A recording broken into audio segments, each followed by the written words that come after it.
ఇక మంచిర్యాల జిల్లాలో కాంగ్రెస్ నాయకులు బరి తెగిస్తున్నారు. పంచాయతీ ఎన్నికల ప్రచారంలో చురుగ్గా పాల్గొంటున్న బీఆర్ఎస్ మహిళా కార్యకర్తపై కాంగ్రెస్ నాయకుడు హత్యాయత్నం చేయడం కలకలం రేపింది. కన్నెపల్లి మండల కేంద్రంలో బీఆర్ఎస్ కార్యకర్త పిట్టల రమ్యపై కాంగ్రెస్ నాయకుడు అతిమల సురేష్ సర్జికల్ బ్లేడ్తో దాడి చేశాడు. ఈ ఘటనలో రమ్య చేతి వేళ్లకు తీవ్ర గాయాలయ్యాయి. అయితే ఈ దాడిని మాజీ ఎమ్మెల్యే దుర్గం చిన్నయ్య తీవ్రంగా ఖండించారు.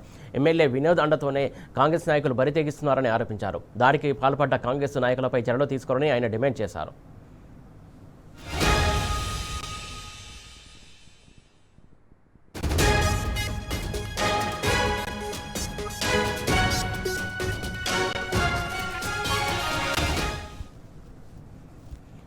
మొత్తానికి రాష్ట్ర వ్యాప్తంగా స్థానిక ఎన్నికలు జరుగుతున్న నేపథ్యంలో జిల్లాలో కొన్ని చోట్ల దాడులకు పాల్పడుతున్నటువంటి పరిస్థితి కనబడుతుంది. ఇటు మంచిర్యాల జిల్లాలో కూడా కాంగ్రెస్ నాయకులు బీఆర్ఎస్ సంబంధించినటువంటి నాయకులపైన దాడులకు పాల్పడినటువంటి ఘటన చోటు చేసుకుంది. దీనికి సంబంధించి తాజా అప్డేట్స్ మా గుడ్ ఈవినింగ్ సురేష్. మంచిర్యాల జిల్లాలో పంచాయతీ ఎన్నికల ప్రచారంలో పాల్గొన్న బీఆర్ఎస్ మహిళా కార్యకర్తపై కాంగ్రెస్ నాయకుడు హత్యాయత్నం జిల్లాలో కలకలం సృష్టించిందని చెప్పవచ్చు.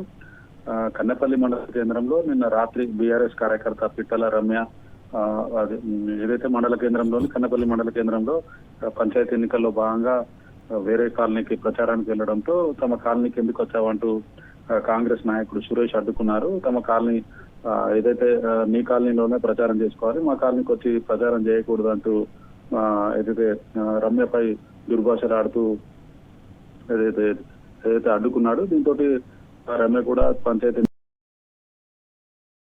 హక్కు ప్రజాస్వామ్యంలో అందరికీ ఉందని ఏదైతే సురేష్ కు బదిలీ ఇవ్వడంతో మధ్యమతిలో ఉన్నటువంటి సురేష్ వెంటనే తన వాహనంలో ఉన్నటువంటి సర్జికల్ బ్లేడ్ తో రమ్యపై దాడి చేయడంతో రమ్య చేతి వేళ్లకు తీవ్ర గాయాలయ్యాయి.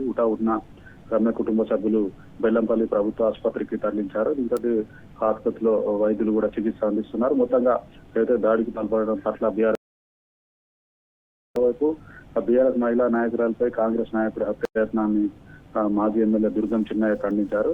ఎమ్మెల్యే వివేక్ అండతోనే కాంగ్రెస్ నాయకులు బీఆర్ఎస్ కార్యకర్తలు నాయకులపై దాడులకు పాల్పడుతున్నారని, ఏదైతే రమ్యపై మా యొక్క మహిళను కూడా చూడకుండా బీఆర్ఎస్ మహిళ కార్యకర్తపై కాంగ్రెస్ నాయకుడు మధ్యమత్తులో దాడికి పాల్పడడం దారుణమైన చర్య అని, వెంటనే అతనిపై పోలీసులు కఠిన చర్యలు తీసుకోవాలంటూ కూడా మాజీ ఎమ్మెల్యే దుర్గం చిన్నయ్య డిమాండ్ చేశారు. మొత్తంగా అయితే రమ్య పరిస్థితి ప్రస్తుతానికి నిలకడగా ఉన్నట్లు డాక్టర్లు కూడా చెప్పారు.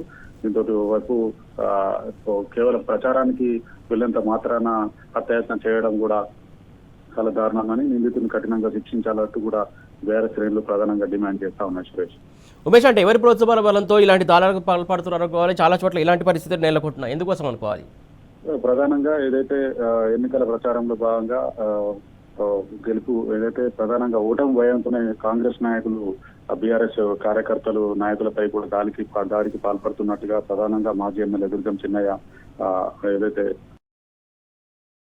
దండతోనే కాంగ్రెస్ నాయకులు గతంలో కూడా బెల్లంపల్లి నియోజకవర్గంలో పలు చోట్ల కూడా బీఆర్ఎస్ నాయకులు బీఆర్ఎస్ కార్యకర్తలపై కూడా దాడికి పాల్పడ్డారని, ఏదైతే మరి ఒకవైపు పంచాయతీ ఎన్నికల్లో ఓటమి భయంతోనే ఏకంగా హత్యాయత్నానికి కూడా కాంగ్రెస్ నాయకులు బరి తెగించారని, వెంటనే కూడా రాష్ట్ర పోలీస్ శాఖ కూడా ఏదైతే హత్యాయత్నాలకు దాడులకు పాల్పడుతున్నటువంటి ఎమ్మెల్యే అందం చూసుకొని దాడులకు పాల్పడుతున్న వారిని కఠినంగా శిక్షించాలంటూ కూడా అటు మాజీ ఎమ్మెల్యే దుర్గం చిన్నయ్యతో పాటు బీఆర్ఎస్ శ్రేణులు ప్రధానంగా డిమాండ్ చేస్తా ఉన్నాయి. Suresh, right, thank you Umesh.